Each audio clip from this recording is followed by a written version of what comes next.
how to factory reset a Eureka J15 Pro Ultra robot vacuum. Now you'll see there is a reset button, but this reset button will not actually do the factory reset. That is simply a force restart button in case, the vacuum stops responding or something like that. Now if that doesn't work, we might want to move on to a full factory reset, and we can also do this if we want to, just pair this with a new app. Just basically treat the robot like it's a brand new vacuum. We can go ahead and do the full factory reset.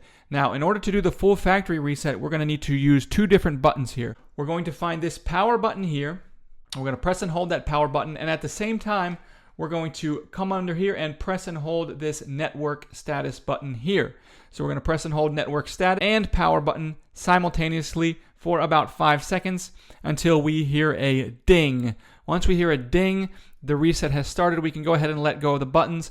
The robot will restart into its factory default settings, and we can go ahead and set it up like a new vacuum.